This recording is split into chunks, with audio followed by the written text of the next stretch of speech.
Good afternoon and welcome to another video with a guy and his projects. Today we are working on my buddy Jordan. Check out his YouTube channel, F150. This is a 2020 F150. What we did, we got a video. Check it out. If it's not posted yet, it will be pretty soon. Actually, it should be. I'll post that video first, where we replaced the front coilovers with the Bilstein, I think they were 6112s or something like that. Either way, I'll link it down in the description below. Today, we're doing the next step, which is the UCA's, upper control arms.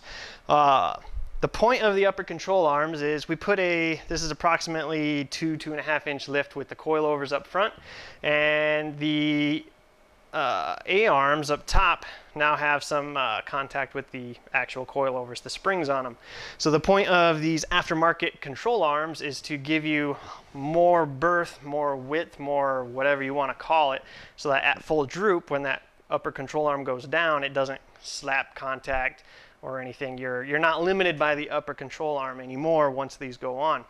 So what are these? These are Tuff Country 2395.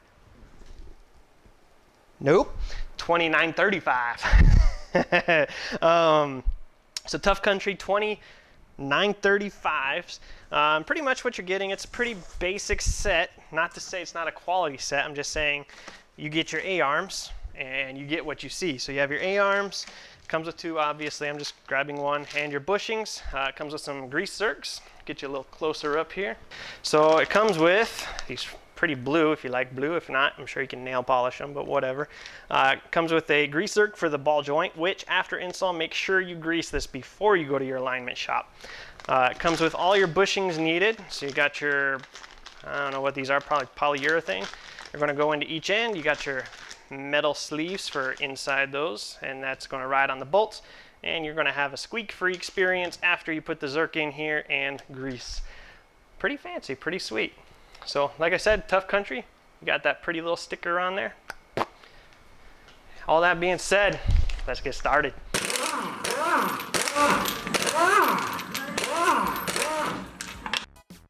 First thing we're doing is removing these two bolts holding your brake line and ABS line and electrical to your knuckle. Remember, I'm not a mechanic, I'm not certified or trained in any professional capacity, so copy me at your own risk. Do what I do at your own risk. I am just here to do this myself because I can't afford the people that actually know what they're doing. The top hat has 3 nuts holding the studs for the coil over. You're going to take all 3 of them off and out. Next is your sway bar end link down here on the bottom of the control arm. And remove that nut. Next, we're going to take off our tie rod. It's easier if you can see what you're doing, obviously. When you get a camera in the mix, everything's a little bit more difficult.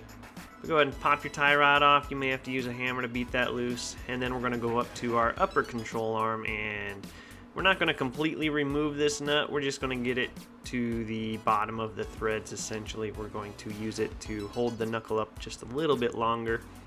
Down here you have your mounting studs for the coil over to the shock, and the hub assembly, or your CV axle, is held on by this little bolt right here. Take the dust cap off, and then your nut that retains or holds the CV joint into the knuckle. Alright, now that that's all apart, you can go ahead and come back up here to your upper control arm. When you pull this nut out, the knuckle will drop. Keep that in mind. We then can come up here to our upper control arm.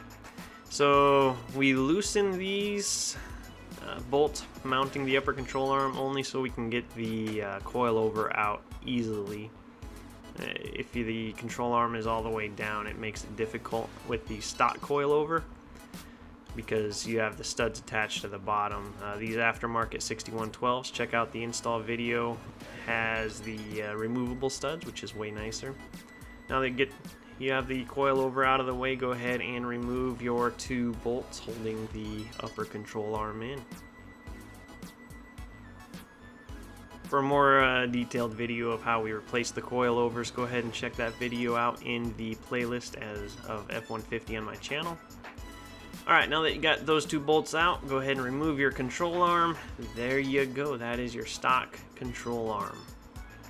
we are going to now assemble the Tuff Country control arms. I'm going to put some grease on the bushings just like the instructions say.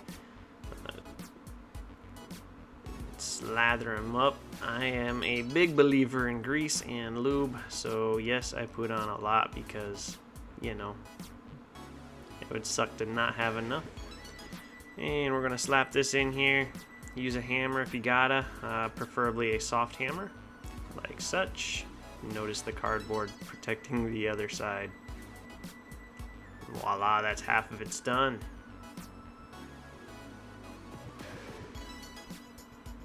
And go ahead and do the other half.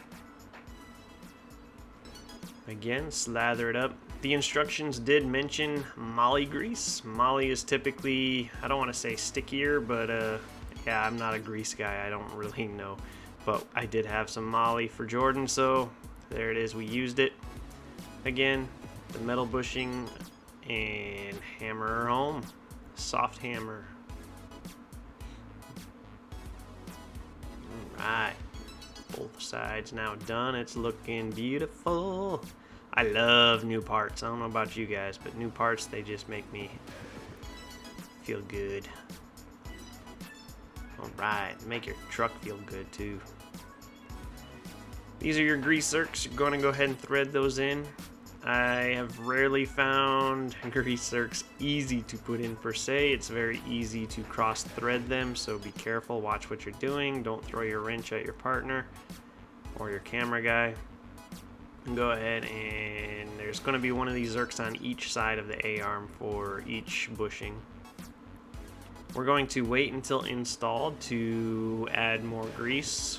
For right now, we're just getting it set up. Once you have it set up, you can go ahead and set it in place. Put your 2 bolts in. Just like so. Do the little wiggle wiggle till it goes through both sides. And put your nuts on both as well. And then you're going to go ahead and tighten these up. I would wait to do torque specs until after your coilover is in place, because it makes it difficult to move it around back into the knuckle. Your coilover goes in. Pay attention to which direction it goes. The bolts up top can only go one way. And then before you snug the nuts up top down, go ahead and get your bolts in place down below.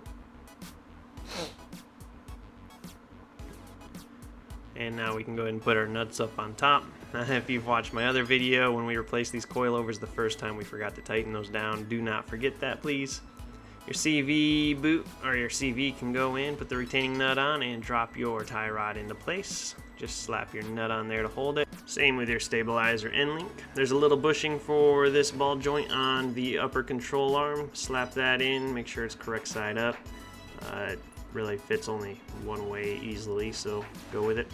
Use your floor jack to jack up the knuckle to put pressure on this upper control arm so you can get the castle nut threaded. Once you get it started, it's a lot easier. This particular kit is a 27mm wrench. You can also use an adjustable crescent wrench if needed. Once you get it all nice and tight to manufacturer specifications, put your cotter pin in, twist the ends around so it doesn't fall back out, of course. And now we're back down to your brake lines and electrical on your knuckle. Go ahead and put those 2 little bolts in. Grab some zipper ties and tie the lines back into their support spots. Just like so, 1 and 2. For a little extra flair, you could do yellow zip ties. Put your dust cover protector on your CV nut, retaining nut. Now we can grease up all the bushings. So we're going to start on, doesn't really matter where you started, but this took a good 10 pumps before the grease started coming out the sides of the bushing. So we went ahead and pumped her up.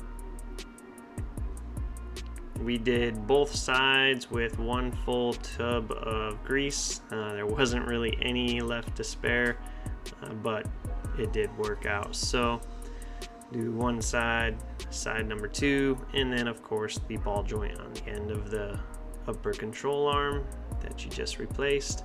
This one has a weep hole right there, so you know when it's full because it'll start weeping out. Next time you can just fill it until the grease turns red or blue or whatever color grease you're using. Guys, that was pretty simple, wasn't it? All right, guys, that's it. Easy, simple, easy peasy. The only thing that might be different with you is if you still have the stock struts. If you still have the stock coilovers, you're going to maybe even want to watch the video where we change those to the Bilsteins that you saw in this video, because the studs on the bottom of those struts were a pain in the you-know-what to get out when we changed those out.